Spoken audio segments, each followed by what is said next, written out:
அன்பு நேயர்களுக்கு கனிவான வணக்கம். ஓபிஎஸ்ஐ பற்றி பேச எடப்பாடிக்கு என்ன தகுதி உள்ளது? ஓபிஎஸ் தான் அதிமுகவினுடைய பிளவிற்கே காரணம். மிகப்பெரிய பேரியக்கம் ஓபிஎஸ்ஆல் என்று பாழ்பட்டுள்ளது. ஓபிஎஸ் என்ற சுயநலவாதியால் தான் அதிமுகவினுடைய வீழ்ச்சிக்கே காரணம் என எடப்பாடி பழனிசாமி, ஜெயக்குமார், KP முனுசாமி போன்றவர்கள் தொடர்ந்து ஓபிஎஸ்ஐ குற்றம் சாட்டி வருகிறார்கள். அதாவது அதிமுகவை அழிவு பாதைக்கு கொண்டு செல்ல ஓபிஎஸ் விரும்பினார்.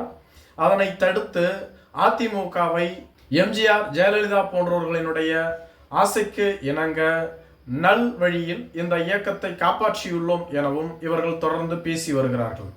அப்படி ஓபிஎஸ் என்னதான் அதிமுகவை அழிக்க நினைத்தார், எடப்பாடி எப்படி காப்பாற்றினார் என்பதே பலரது கேள்வியாக உள்ளது. எடப்பாடி பழனிசாமி ஒவ்வொரு மேடையிலும் அதிமுகவை வீழ்த்த நினைத்த, அதிமுகவிற்கு துரோகம் செய்த ஓபிஎஸ்ஐ மீண்டும் கட்சிக்குள் இணைக்க வேண்டும் என தொடர்ந்து என்னை பலர் கேட்டு வருகிறார்கள்.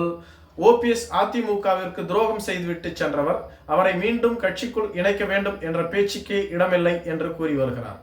ஓபிஎஸ் அதிமுகவிற்கு என்ன துரோகம் செய்தார் என அவர் இதுவரையிலும் யாரிடமும் கூறவில்லை.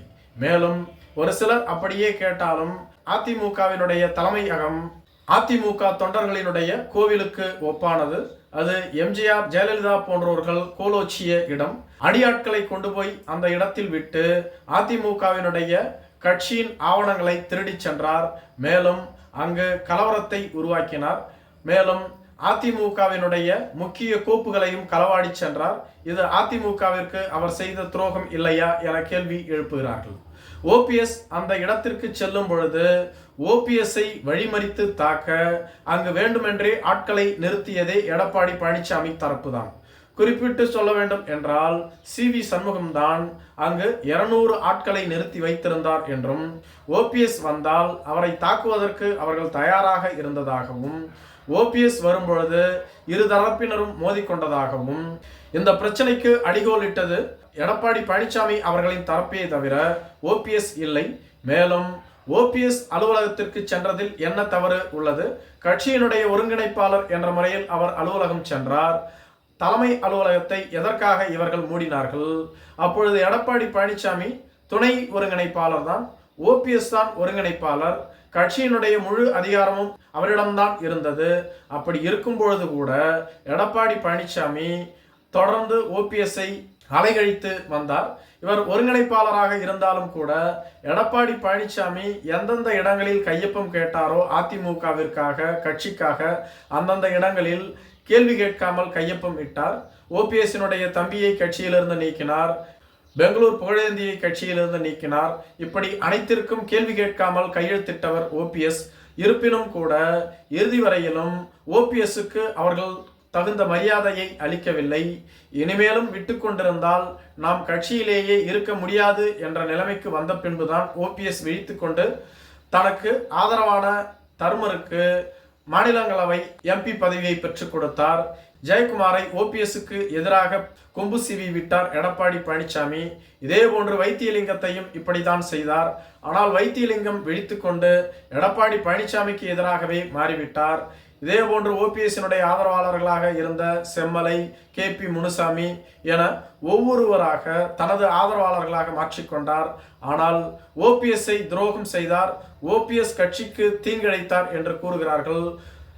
எடப்பாடி பழனிசாமியை போன்று அதிமுகவிற்கு தீங்கிழைத்தவர்களும் இல்லை, துரோகம் செய்தவர்களும் இல்லை.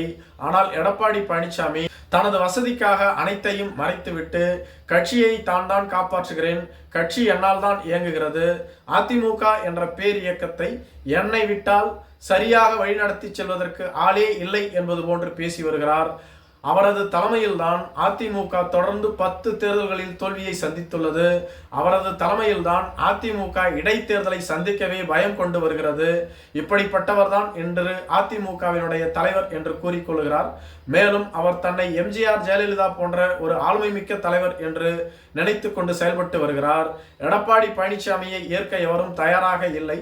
அதிமுகவிற்கு 2,20,00,000 தொண்டர்கள் உள்ளார்கள். அவர்கள் அப்படியே வாக்களித்திருந்தால் கூட 18வது மக்களவைத் தேர்தலில் அதிமுக மிகப்பெரிய வாக்கு வங்கியை பெற்றிருக்கும்.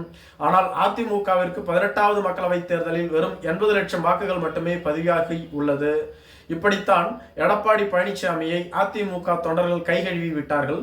மேலும் அதிமுகவிற்கு விழுந்த 80 லட்சம் வாக்குகளும் கூட அதிமுகவின் இரட்டை இலை சின்னத்திற்காக விழுந்ததே தவிர எடப்பாடி பழனிசாமிக்காக விழுந்தது இல்லை. இரட்டை இலை சின்னமும் இல்லை என்றால் எடப்பாடி பழனிசாமி எங்கு இருக்கிறார் என்றே தெரியாமல் சென்று விடுவார் என ஓபிஎஸ்னுடைய ஆதரவாளர்கள் கூறி வருகிறார்கள். நன்றி.